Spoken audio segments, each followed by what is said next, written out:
Hello, in front of me I've got PS5 Slim. In this video I'll show you how to copy your PS4 or old PS5 data to your new PS5 Slim.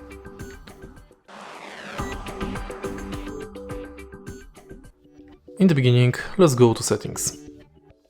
Now go to System, System Software and Data Transfer. Now, if you already have PS4 or PS5 console, you can transfer your data to this PS5. Transferring data won't remove it from your other console. Data stored in USB extended storage or M.2 SSD storage won't be transferred. Make sure your other console is turned on and both consoles are connected to the same network. To complete the transfer faster, use a wired LAN connection. Continue, and then the whole process will finish itself.